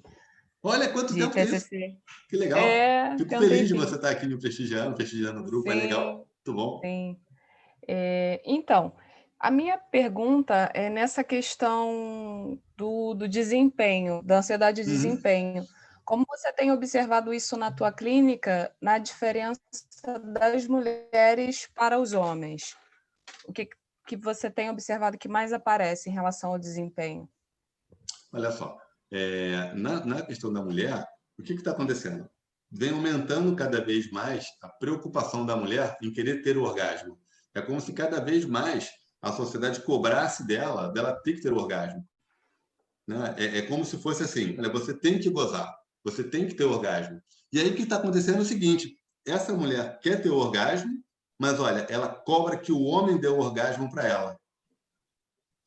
Né? É meio complicado, porque ela quer gozar, que é legal, é um direito dela, ela tem que gozar, mas o que está acontecendo? Ela entra numa angústia porque ela tem que ter orgasmo, aí o que ela faz? Ela chega para o homem e fala, olha, você não está fazendo eu gozar. Né? Então, isso vem acontecendo muito hoje. Quer dizer, a mulher, antigamente, essa questão do orgasmo da mulher, por mais paradoxo que seja, não era uma coisa tão angustiante para ela. Talvez elas gozassem com mais facilidade. Entendeu? Mas a partir do momento que a mulher começa a se sentir numa obrigação de ter o orgasmo para ser plena, aquilo vai gerando nela mais angústia. Né? E ela vai entrando naquele mesmo quadro de autoobservação, de se testar, de se cobrar, e vai fazendo o mesmo mecanismo, igualzinho o mecanismo do homem. O problema é que esse mecanismo do homem fica muito visível porque a ereção não vem. Mas na mulher, ele não é tão visível. Mas a angústia é muito grande, porque aí entra várias outras questões de não ser bela, não ser bonita, vai misturando com várias outras questões que às vezes não mistura tanto no homem, mas na mulher mistura muito, sabe? Então, o que eu tenho observado é que cada vez mais mulheres estão entrando num quadro de ansiedade de performance, querendo cobrar, e posso te falar o seguinte, olha, quando a indústria encontrar um remédio, isso vai explodir. Foi o que aconteceu com os homens. Eles começaram a ficar mais angustiados para performar a partir do momento que tem uma medicação para performar. E aí, assim, não vai ter psicólogo para tratar. Então, sugiro que você se especialize em sexualidade, que vai ter muito paciente. Vai ter muito Antônio, paciente. queria te fazer uma pergunta. Patrícia, que bom te ver. Bom, sempre bom te ouvir, adorei, foi ótimo. Que bom, fico feliz. Então, me fala um pouco da sua experiência desse desmame do Viagra, que funciona em alguns homens que têm uma alta ansiedade, né, de desempenho, essa transição, assim, desse olhar para a erotização e essa tomada, assim, de consciência e confiança para não usar a medicação, né, porque tem um gap aí que é difícil dar esse passo, né? Fala um pouco dessa experiência, esse time no consultório, né? É legal a Patrícia estar falando isso, pessoal. Olhando para vocês, urologistas, essa é uma queixa muito comum que vem chegando no nosso consultório, porque os pacientes estão tomando a medicação e muitas vezes querem parar de tomar a medicação e não conseguem. Só que, vê bem, por que é difícil esse desmame do Viagra? Porque eu posso chegar para vocês e falar, eu também quero ter uma ereção, beijar minha mulher e ter uma ereção de bate-pronto. Se eu falar para vocês que eu não quero, é mentira. Eu também quero ter uma ereção. Quem é que não quer, né? De repente eu dei uma gozada e daqui a pouco eu estou tendo uma outra ereção. Maravilhoso, né? Vou falar para vocês que eu não quero ter essa performance. Eu quero. Só que eu preciso entender que existe uma resposta fisiológica inerente de um cara que tem 51 anos, entendeu? Tenho 51 anos, então eu vou ter uma resposta X que talvez não seja essa tão rápida e tão imediata, né? E o que é difícil para esses pacientes é porque eles perdem a referência do que seria o normal. Eu diria que esse é o grande problema do uso do Viagra hoje. Ele causa dependência, não é dependência igual ao benzodiazepínico, né? Ele causa dependência porque o homem passa a ter uma distorção de como se dá o mecanismo de ereção. Imagina, eu tomei um Viagra, pô, aí o pênis fica ereto rapidinho, pô, maneiro, estou feliz da vida. Aí eu passo a tomar aquilo durante um ano, eu perco a referência do que é normal. Aí eu estou beijando a minha mulher, estou abraçando a minha mulher, eu estou tomando Viagra. Eu abraço e beijo minha mulher, eu já estou pronto. Beleza, legal pra caramba, estou feliz. Aí eu não tomo Viagra, abraço e beijo minha mulher, não respondi, mas também não era para responder, pô, estou com 50 anos. Eu vou responder quando tiver um erotismo, tiver uma fantasia. O grande problema do Viagra é que o homem perde essa referência de como é que se dá o mecanismo de ereção. Por quê? Porque tomando Viagra, ele precisa erotizar menos. Porque o que está acontecendo? Ele vai ter a mesma resposta de ereção porque o óxido nítrico vai estar circulando mais livre, mais frouxo. Então, ele precisa erotizar menos. Aí, o que vai acontecer? Tomando Viagra durante muitos anos, ele modelou num padrão de comportamento um pouco erotismo. Aí, quando ele tira o Viagra, ele não consegue ter ereção porque a maneira como ele transa é pobre de erotismo. Porque não precisa. Porque se eu tomo Viagra, eu não preciso de muito erotismo. Eu funciono bem. Então, só que se eu não tomar o Viagra, eu vou ter que erotizar. Então, a grande dificuldade, Patrícia, do desmame do Viagra é você ter que trabalhar esse entendimento do homem de que o mecanismo de ereção é uma construção. Aí você vai ter que explicar, olha, o sangue vai ter que entrar, relaxar a túnica, relaxar as travéculas sinusoidais, fazer a túnica albugínea encostar na parede do pênis, aí a ereção vai oscilar, porque oscila mesmo, você não vai ter ereção ereta o tempo todo, a ereção vai e volta, porque é natural que a ereção vai e volta, porque isso está atrelado ao seu mecanismo de fantasia. E o cara não entende isso, ele toma o Viagra, fica ereto o tempo todo, pô, maravilhoso, eu também quero isso. Falar para vocês e acabar reforçando uma má educação sexual, né? Porque eu vejo isso em jovens, esse é o grande problema. Que tem uma expectativa de ereção imediata e que não tolera esse tempo para a percepção da ereção, né? E que eu ouço pacientes muito jovens no consultório falando assim, eu vou tomar o remédio antes de sair para ver como ele funciona. E a gente até brinca, como assim? Você vai tomar e vai passear por aí? Né? Porque é muito essa relação do sexo sinônimo de ereção, né? E aí fica completamente ignorante a todo isso que leva como uma consequência, né? Essa questão. Você tocou num ponto muito interessante aí, que é isso, é a intolerância do time, né? Ele quer ter uma ereção de bate-pronto. Agora, você sabe uma das coisas que é muito legal? né, e que funcionou bem aí durante muito tempo, é o uso da injeção vasoativa para que esse homem se exponha à situação, um problema, sem o risco. Entende? Ele tem a medicação, que a gente fala, é um coelho na cartola, você bota aí na cartola. Aí, se der errado, você usa remédio, você usa injeção. Mas eu consigo colocar o paciente na situação problema, que é isso, é o mesmo, e dar certeza para ele que ele vai conseguir ter a ereção. Né? Então, ele tem ali a medicação, está lá com ele, se precisar, ele usa. Mas aí o que vai acontecer? Ele acaba não usando, porque ele tem na mente dele a ideia de que ele tem a medicação ali. E aí depois é mais fácil fazer o desmame da medicação do que do Viagra. Entendeu? Porque a medicação, ninguém quer ficar aplicando uma injeção no pênis. Então é mais fácil fazer o desmame dessa medicação, por incrível que pareça, do que do Viagra. É uma loucura, mas é mais fácil. Entendeu? Porque é claro que às vezes não tem muito paper sobre isso, mas seria interessante fazer uma pesquisa sobre isso, mas é evidente que a Pfizer não vai patrocinar esse tipo de pesquisa, né? Mas é mais fácil fazer o desmame com injeção vasoativa, por incrível que pareça. Porque o paciente leva a injeção, a gente fala, não é para você usar. Você só vai usar se a situação complicar, se der algum problema, para que você não saia daí com uma emoção negativa, com uma situação ruim. Você leva. Mas, pô, vamos trabalhar outras questões, vamos trabalhar o erotismo, a fantasia, o afeto, o toque, o beijo, outras coisas da sexualidade, né? Então, aí ajuda muito. O problema do Viagra é que ele tem que tomar antes. E aí ele toma antes e ele não passa por essa experiência. Porque também a gente poderia fazer assim, você leva o Viagra, pega lá com o seu médico, pega a receita e leva o Viagra. Ele vai funcionar em 20 minutos. Leva o Viagra. Bom, mas antes, tenta funcionar sem o Viagra. Se der errado, você toma o Viagra. Você tem 20 minutos, meia hora, ele vai funcionar. Agora, o cara quer tomar antes, ele não quer nem passar pelo desconforto da ansiedade. Que esse é o que caracteriza para a gente, pessoal, o prognóstico, por exemplo, paciente quando tem transtorno obsessivo compulsivo. O que caracteriza para a gente o sucesso no tratamento é o quanto o paciente acredita que o pensamento dele é obsessivo compulsivo e o quanto ele está disposto a se expor àquele desconforto da ansiedade. Porque se o paciente não estiver disposto a enfrentar progressivamente, a dessensibilizar, o prognóstico dele é muito ruim, porque ele não quer passar pelo desconforto. E esse é o grande problema, né, Patrícia, no consultório. É como se o paciente quisesse fazer fisioterapia e já está esticando o braço da primeira vez, da primeira consulta de fisioterapia. Né? É uma dessensibilização. Na sexualidade também é assim, você vai dessensibilizando, entende?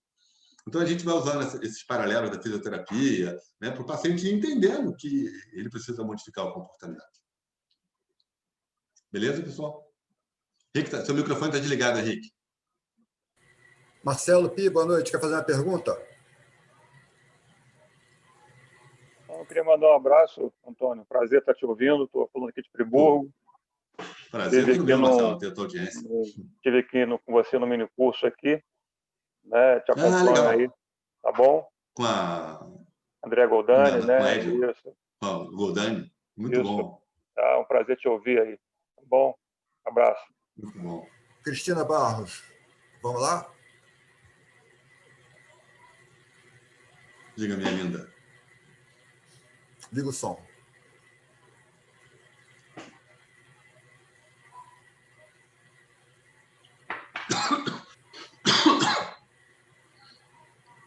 O som tá ruim. Não estou te ouvindo, Cristina. Não tá saindo. Não me ouviram, meu microfone estava fora. Tá ótimo. Oi. Oi? Agora tá me ouvindo? Tá sim, agora tá ótimo. Meu microfone estava fora, desculpa. Estava só falando que eu adorei mais uma vez ficar compartilhando aqui e ouvindo e sabendo um pouco mais sempre, né? Isso é sempre bom. A gente que trabalha com sexualidade há tanto tempo, é sempre interessante ficar trocando e com tantos médicos, vendo esse interesse dos médicos, é muito legal. Obrigada pela oportunidade de te ouvir mais uma vez. A gente tem que fazer aí, pessoal, um intercâmbio do nosso grupo de estudos de terapia. A gente tem um grupo de estudos de terapia cognitiva sexual, né? E é muito interessante porque quando a vida voltar ao normal, a ideia é que a gente convide os médicos para participar lá com a gente do grupo, né? O Henrique já deu aula lá para a gente já. A gente vai ficar muito feliz aí de poder convidar aí vocês para estarem no nosso grupo de estudos lá. A Sabrina também é do nosso grupo. Para a gente estar discutindo mais junto, né? Trocando mais sobre esse intercâmbio dessas duas áreas. que Muito são legal. importantes. Né? Esse ano a gente fez um evento muito legal de sexualidade, e a gente estava propondo, mais para frente, fazer um evento só masculino, mais para frente. Mas acabou que a pandemia deu uma confusão. Esse ano a gente não fez o masculino, mas a gente fez o feminino 2 anos atrás, e a ideia era fazer o masculino esse ano. Mas aí, em função da pandemia, a gente fez um outro modelo de evento que deu um problemão, pessoal. Sequestraram o nosso Zoom, fizeram uma porrada de sacanagem na tela. Foi impressionante, pessoal. Sequestraram, entraram, dominaram. Foi uma loucura. Mas tinha 600 pessoas na sala, sabia? 600 pessoas. Foi um evento muito, muito legal. Então, a gente vai fazendo os eventos, tal. A gente tem um curso de formação. A gente fez um curso de formação ano passado. Esse ano a gente vai ter um outro curso no outro modelo que a gente está bolando aí, também dentro de uma pegada social. A gente vai fazendo várias coisas. Tem muito ex-aluno aqui, a Priscila, né? A coisa que está sem teu nome, eu esqueci teu nome. Sabrina, boa noite. Quer fazer uma pergunta? Liga o som.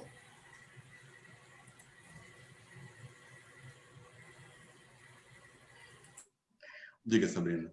Olá, quero só agradecer, estava com saudade, vim para escutar exatamente o que eu precisava para um caso que eu estou atendendo agora, então esse ciclo da falha sexual veio a calhar, saudade de todos, e espero todos no nosso próximo evento, se Deus quiser, o ano que vem vai ter, presencial. Com certeza, com certeza. Ok, alguém mais está na escuta, quer fazer uma pergunta? Lucy Clay quer fazer. Lucy Clay Pontes. Lucy Clay falou que quer fazer uma pergunta. Aí. Essa Lucy Clay é minha esposa, pessoal. Veja lá. Tá com a câmera desligada, o microfone desligado. Os alunos ficam assim também. Isso é terrível, isso é terrível. Ok, gente. Alguém mais quer fazer uma pergunta? Não? Antônio, quer fechar? Quero agradecer, foi muito bom, passou muito rápido, né? É um prazer estar aqui com vocês, poder falar um pouquinho e trocar um pouco com vocês, né? E se vocês precisarem de alguma coisa, tiver algum contato, me procura, tem lá meu Instagram, acabei que nem deixei meus contatos, mas eu estou lá no grupo, estou no grupo lá com vocês, na Quinta Potência. Você sabe, Henrique, que teve um amigo nosso que falou assim, pô, Antônio, Quinta Potência, que legal, né? A primeira potência é o judiciário, a segunda potência é o executivo, a terceira potência é o legislativo, o quarto é a imprensa, pô, e a quinta potência é a quinta potência, né? Pô, que maneiro! A quinta potência, né? Eu falei, pô, é isso mesmo, Léo, é a quinta potência. Né? Essa está fazendo presença, essa que está sentindo mais. Então seria isso aí. Né? Então é isso, pessoal. Muito obrigado pela atenção de vocês. Fiquei muito feliz, foi um prazer muito grande estar aqui com vocês. Eu que agradeço, foi um prazer. Eu que agradeço a possibilidade de poder trocar e falar para vocês. É muito legal poder dividir com vocês. Tá bom? Fisioterapia. Muito obrigado, eu achei legal. A Maria colocou aqui, ó, sou fisioterapia, adorei a aula. Muito legal, obrigado. É isso aí. Gente, o link da gravação vai seguir amanhã, vou mandar nos grupos e vocês vão poder guardar e ver no YouTube. Foi um prazer imenso. Legal. Fala. Então foi um prazer imenso ter vocês juntos aqui hoje com a gente e até a próxima. Valeu, pessoal. Grande abraço. Tudo bom. Tchau. Valeu. Tchau, tchau.